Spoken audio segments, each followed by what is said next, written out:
Hey, Brian Swan, the Unstoppable Surfer, the Unstoppable Family, and it's my privilege rapping here with Sebastian Steudtner, also known as Seabass to his friends, two-time Big Wave Awards winner for the biggest wave ever ridden in a year. And I've actually got to hang out with this guy, this cool cat, for the last week. Got to know him a little bit more, and there's a couple things I want to share with you guys. Is that I've asked him, like, what is your focus for this year? And also, we're at one of the biggest, one of the best spots in the world, Uluwatu. This was supposed to be the swell this season, and it's not really materializing, and I want to also ask him about that, on what it really takes to be a big wave surfer and making the call to be able to send everybody to a location to ride the biggest wave. So with that, man, share with me a little bit about what's going on this year with you. Well, this year it's like every year. I'm in the summer cycle right now, so it's training, staying fit, being in the water. And the end of this year, starting October, November, we're gonna try to surf the biggest wave in Nazaré again, in Portugal, and also travel and go wherever the big wave goes. Nice. And so, this is interesting, because just 2 days ago, we're talking about riding the biggest swell here in Bali, and then you're on the phone of calling your whole crew to get to Chopu, like it's going to be code red, and the next day you're like, oh, it's off. Yeah. Walk me through about being able to make the call, grabbing all the people, and then having it work, not work, etc. Well, it starts with having experience in the locations that you go to. So I'm not going to be trying to fly somewhere that I've never been, that I don't know anyone, and it's all new for me. So it's all a matter of preparation to build up a team, build up the places and the equipment and whatever you need to be just making a short-term decision, whether to go to Tahiti, to go to Australia, to go to Hawaii, to wherever it might be. And then it just takes a lot of spontaneous action, really, because you just you get a call, some friends call, you look at the forecast, you see, okay, it might be happening. It's always short term, it's always on a very short notice, maybe 2 days, 3 days maximum. And then you try to set everything in motion, and a lot of times it happens that it doesn't happen. So that's part of it, you gotta deal with that. No, I gotcha. And it's like today we thought this was gonna be the big one. There wasn't much consequence. We're still gonna go surf. It's all good. I gotta ask you this, because I never really knew anything about Sebastian's. I know he's rode in a big wave, right? And he's won it a couple times.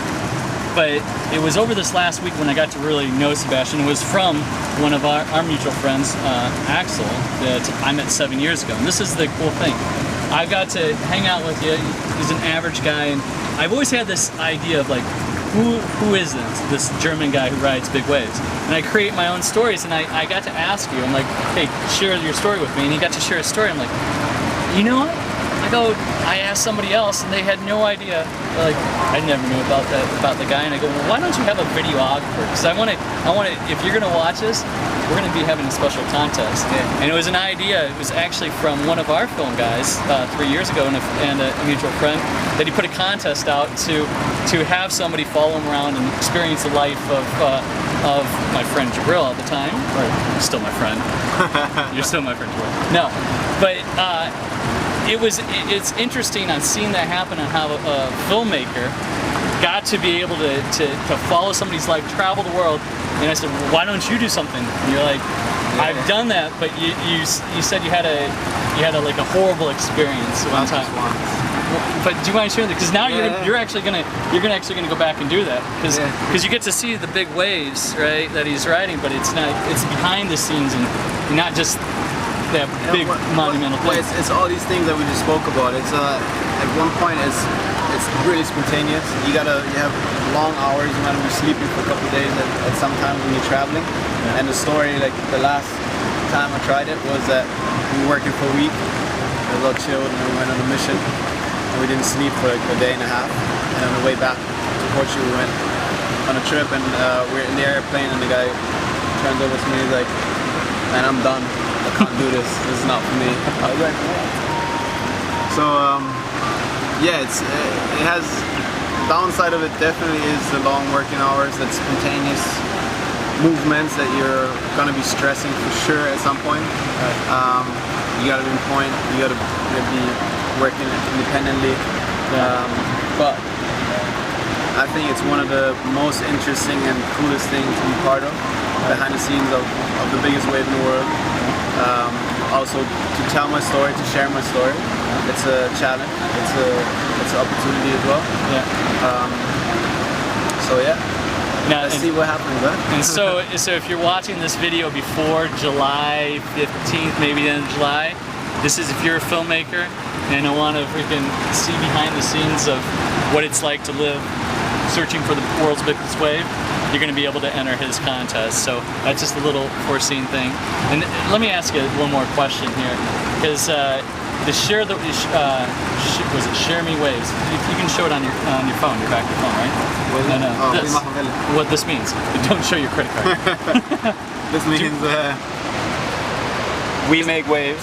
And I've never. And here's the thing about this. And this is something that Sebastian he's giving back into the children. And I've never heard you say that. And he says it's not about really for me to put it out there and look at what I'm doing, but this has just always been a passion project of mine. I'm like, share more with me on that. Do you mind sharing it with these guys?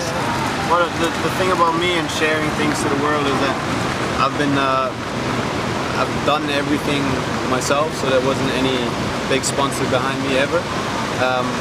That gave me the freedom to just follow my passion and share the story. While somebody else is sharing my story. So I was always busy just living my life and taking care of the real side of it. Let's say like the not on camera but off camera side of the life. And so that's why my story I think was never really told. The thing about charities is I don't care if it's publicized, because that's not why I'm doing it. I'm doing it from the heart, and I'm doing it because I can share my passion, I can give values to kids that need that. So the project's called We Make Waves, and it's a project where kids from a rougher background that don't have the same opportunities, same abilities as normal kids get to gain self-confidence, learn about themselves, and also have fun in the water through surfing. And it's started in Germany, and it's going to be becoming international.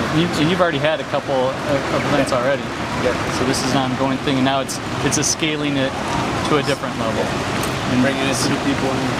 Well, it's German so far. I started it there, but it's going to be getting price to America, Portugal, France, Spain, countries where you can surf. And maybe even countries where you can't surf, but taking the kids from those countries, like I did in Germany, to a country where you can surf, and actually getting in the water. Surfing has a lot of power when it comes to teaching the most fundamental values that are needed to follow your dreams, live your own life. I agree, man. I've learned a lot through surfing over the last 20 years, and it's interesting that I'm from Illinois, 1,000 miles away from the ocean. This guy is in Germany, pretty much landlocked, and he's been following. There's a reason that we met, and I've got to learn a lot from you. And actually, he's been challenging me just lately. Like I say I ride big waves. This guy rides some big waves, but he's actually given me a couple things of like, nah, dude, it's mental. You can do this. You got to be prepared, and like, also, I should have bought the Jerry Lopez board yesterday. Not the monkey board. Not the monkey board. And it paid in a big time. My leash broke. But man, dude, I appreciate everything that you're doing in the contest. You got to check it out. He's going to be posting it here very shortly. Other than that, is there anything else you want to share, my man? Go out there, have fun. It was good hanging with you.